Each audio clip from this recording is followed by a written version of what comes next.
Hey, this is Steve. My wife is out of the house, so I thought I'd shoot some footage, some games, and show some people what they're like to play. Let's take a look here.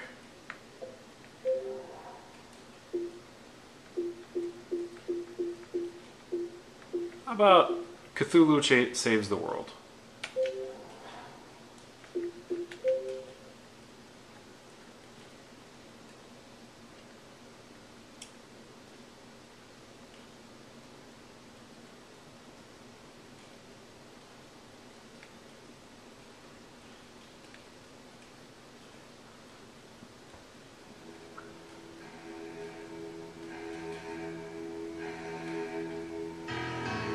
I'm gonna let the cinema play here.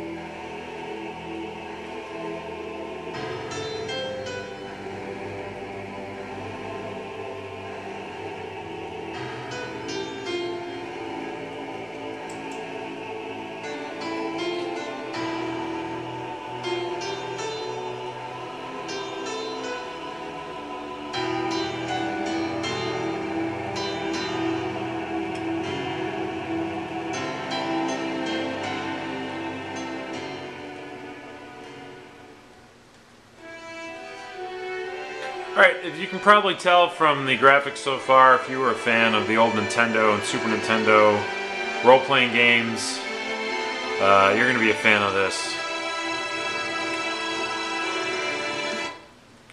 Alright, the gist of it is Cthulhu, I don't even know if that's how you pronounce it, wakes up on the beach and doesn't have any of his powers. So, in true tongue-in-cheek fashion for the role-playing games, he recruits a team one by one. There's a lot of tongue-in-cheek references to the ridiculousness of old role-playing games and how people just join up on a whim.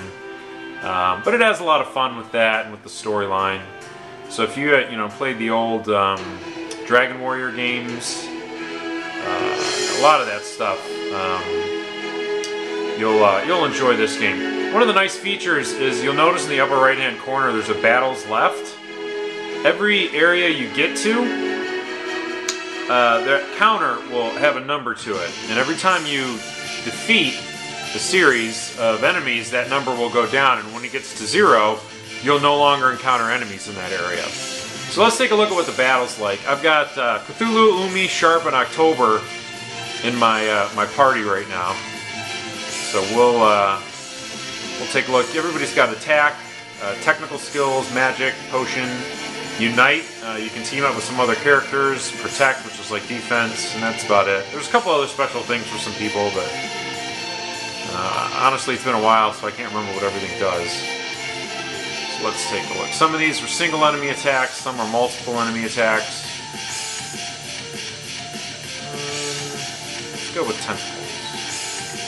Do all those.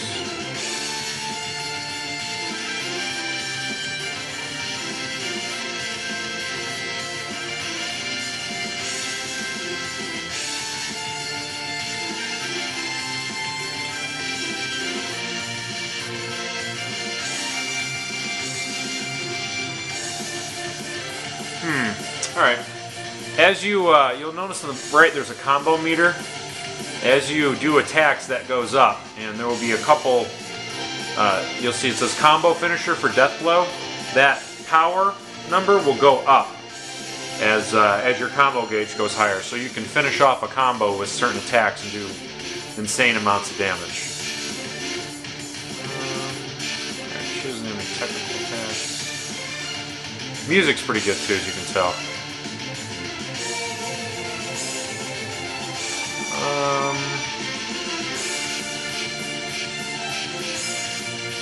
Alright, we'll do Void.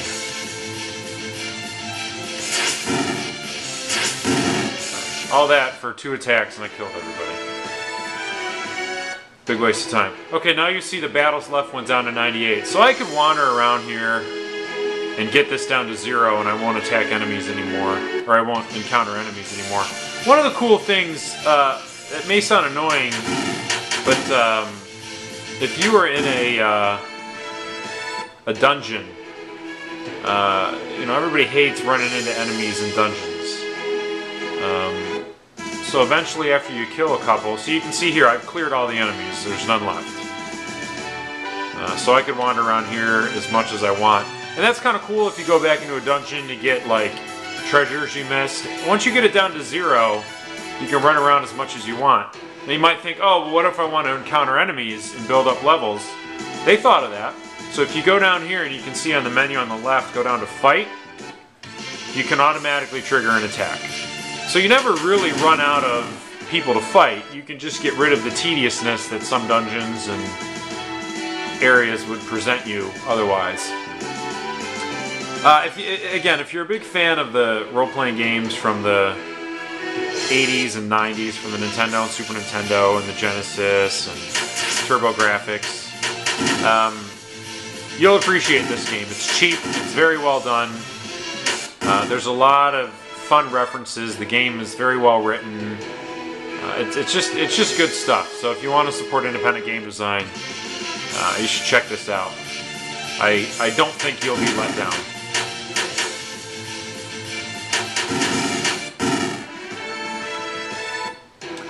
Okay, well, that's about it. Until next time, this is Steve. Keep playing those games.